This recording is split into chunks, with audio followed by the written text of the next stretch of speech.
നല്ല വചനം പേജിലൂടെ വിശുദ്ധ ബൈബിളിന്റെ നിസ്തുലതയെ സംബന്ധിച്ച് പഠിച്ചുകൊണ്ടിരിക്കുന്ന എല്ലാ ബഹുമാന്യ ശ്രോതാക്കൾക്കും പ്രസ്തുത പഠന പരമ്പരയുടെ 36-ാമത്തെ എപ്പിസോഡിലേക്ക് സ്വാഗതം. 35-ാമത്തെ എപ്പിസോഡിൽ ബൈബിളും ശാസ്ത്രവും ശാസ്ത്രജ്ഞന്മാരും എന്നുള്ള വിഷയമാണ് നമ്മൾ പഠിച്ചത്. അതിനോട് ബന്ധപ്പെട്ട് അല്പം കൂടെ ഞാൻ സൂചിപ്പിച്ചുകൊണ്ടാണ് ബൈബിളും തത്വശാസ്ത്ര മണ്ഡലവും എന്നുള്ള വിഷയം ഇന്ന് ചിന്തിക്കുവാൻ ആഗ്രഹിക്കുന്നത്. Isaac Newton, Kepler, Galileo, Stephen Hales, Thomson, Louis Pasteur തുടങ്ങി ലോക പ്രശസ്തരായിരുന്ന നിരവധി ശാസ്ത്രജ്ഞന്മാർ വിശുദ്ധ ബൈബിളിനെ അനുധാവനം ചെയ്യുന്ന മസ്തിഷ്ക ആചാര്യന്മാരായിരുന്നു എന്ന് ശാസ്ത്ര ലോക ചരിത്രം നമ്മുടെ മുമ്പാകെ പറയുന്നു. മാത്രമല്ല, ശാസ്ത്രപടുക്കളായ അനേക ആളുകളെ ക്രിസ്തീയ വിശ്വാസത്തിൽ തുടരുന്നതിന് അവരെ സഹായിച്ചിട്ടുള്ളത് വിശുദ്ധ ബൈബിളാണ്.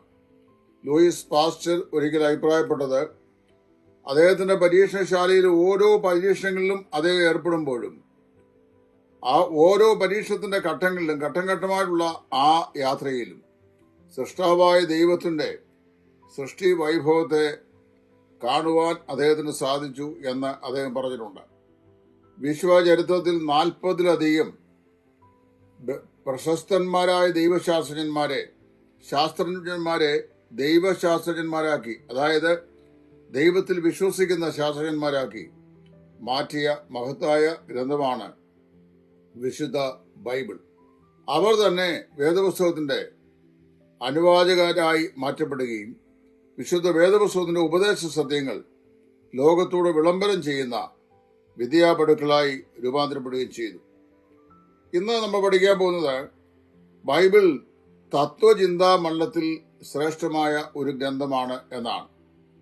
ലോകത്തിലെ അറിയപ്പെട്ട തത്വചിന്തകരായിരുന്ന സൊരഷ്ഠർ, ബുദ്ധൻ, മാനി, മുഹമ്മദ് മുതലായ ആളുകളുടെ ജീവിതത്തിൽ അതിശക്തമായ നിലയിൽ സ്വാധീനം ചെലുത്തിയ മനോഹരമായ ഗ്രന്ഥമാണ് വിശുദ്ധ ബൈബിൾ. സ്വരദൃഷ്ടർക്ക് അവരുടേതായ ഒരു മതവും ചിന്തയുമുണ്ട്. എന്നാൽ സ്വരാഷ്ട്രർ, ശ്രീബുദ്ധൻ, മാനി, മുഹമ്മദ് മുതലായ ആളുകൾ അവരുടെ ജീവിതത്തിന്റെ ആഴമേറിയ മണ്ഡലങ്ങളിൽ അതിശക്തമായ സ്വാധീനം ചെലുത്തി പൂർവ പശ്ചിമ ഗോളത്തെ പരിവർത്തനത്തിന് വിധേയമാക്കി തീർക്കുവാൻ സഹായകമായി തീർന്ന വിശുദ്ധ ഗ്രന്ഥമാണ് വിശുദ്ധ ബൈബിൾ. പാശ്ചാത്യ ലോകവും പൗരസ്ത്യ ലോകവും പ്രഭുത്വവും പ്രഭാവവുമുള്ളതാക്കി മാറുവാൻ വിശുദ്ധ ബൈബിളിന്റെ സ്വാധീനത ഈ തത്വചിന്തകന്മാരുടെ ജീവിതത്തിൽ അത്യന്തം ശ്രേഷ്ഠമായിരുന്നു എന്ന് ചരിത്രത്തിന്റെ ഏടുകളിൽ കൂടെ നമുക്ക് പഠിക്കുവാൻ സാധിക്കുന്നുണ്ട്. മാത്രമല്ല, ഭൗതികവാദികളും അഭൗതികവാദികളുമായ അനവധി തത്വചിന്തകരെ വിശുദ്ധ വേദപുസ്തകം അടി മുതൽ മുടി വരെ സ്വാധീനിച്ചിരുന്നു എന്ന് ചരിത്രത്തിലൂടെ പഠിക്കാൻ സാധിക്കുന്നുണ്ട്. വിശ്വപ്രസിദ്ധരായിരുന്ന ചിന്തകരായിരുന്ന കോപ്പർനീക്കസ് 1473 മുതൽ 1543 വരെ ജീവിച്ചിരുന്ന മഹാനായ മനുഷ്യൻ.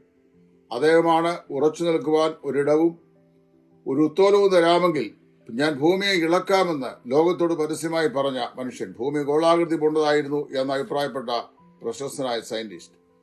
അതുപോലെ കെപ്ലർ 1571 മുതൽ 1653 വരെ ജീവിച്ചിരുന്ന മറ്റൊരു തത്വ ചിന്തകനാണ്. ഡെക്കാർട്ട് 1596 മുതൽ 1650 വരെയുള്ള കാലഘട്ടങ്ങളിൽ ജീവിച്ചിരുന്ന ഡെക്കാർട്ട്. അതുപോലെ ലൈബ്നിറ്റസ് 1646 മുതൽ 1716 വരെ ജീവിച്ചിരുന്ന തത്വചിന്തകനായിരുന്നു.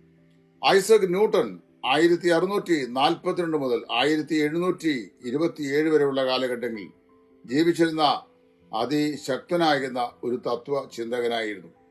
18-ാം നൂറ്റാണ്ടിലെ അക്വിനാസും അഗസ്റ്റ്യനും ആയി കരുതപ്പെടുന്ന ജോർജ് ബാർക്ലി 1685 മുതൽ 1753 വരെ ജീവിച്ചിരുന്ന ജോർജ് ബാർക്ലി, അദ്ദേഹത്തെ 18-ാം ശതകത്തിലെ അക്വിനാസും അഗസ്റ്റീനുമായി കരുതിപ്പോകുന്ന മഹാനായ മനുഷ്യനായിരുന്നു. ഇമാനുവേൽ കാന്റ് 1726 മുതൽ 1804 വരെ ജീവിച്ചിരുന്ന മറ്റൊരു തത്വചിന്തകനാണ്.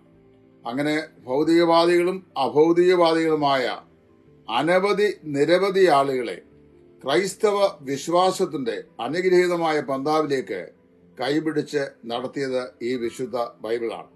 അങ്ങനെ ശാസ്ത്രമണ്ഡലത്തിലും തത്വചിന്താ മണ്ഡലത്തിലും അധികായന്മാരായി ചരിത്രത്തിൽ അറിയപ്പെടുന്ന മസ്തിഷ്ക ആചാര്യന്മാരെ വിശുദ്ധ ബൈബിളിന്റെ ഗുണഭോക്താക്കളാക്കി, അല്ലെങ്കിൽ അതിനെ അനുധാവനം ചെയ്തവരാക്കി വാർത്തെടുത്ത മഹത് ഗ്രന്ഥമാണ് വിശുദ്ധ ബൈബിൾ.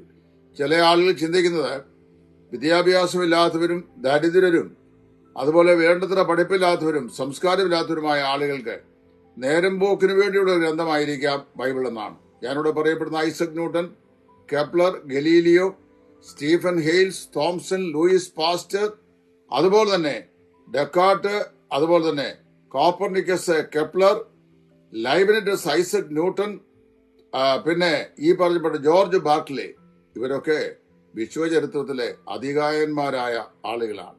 അപ്പോൾ വേദപുസ്തകത്തിന്റെ സ്വാധീനത തത്വശാസ്ത്ര മണ്ഡലങ്ങളിൽ എത്ര ആഴമായി കടന്നു ചെന്നിട്ടുണ്ട് എന്നുള്ളതിന്റെ ഏറ്റവും വ്യക്തമായ തെളിവാണ് ഞാനിപ്പോൾ നിങ്ങളുടെ മുമ്പാകെ പറഞ്ഞ ഈ പേരുകൾ, ഈ ആളുകൾ.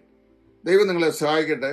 മറ്റൊരു എപ്പിസോഡിൽ ബൈബിൾ രാഷ്ട്രീയ മണ്ഡലത്തിൽ എത്രമാത്രം സ്വാധീനം ചെലുത്തപ്പെട്ടിട്ടുണ്ട് എന്നുള്ളത് നിങ്ങളെ ഓർപ്പിക്കുവാൻ ദൈവസ്ഥ ആഗ്രഹിക്കുന്നു.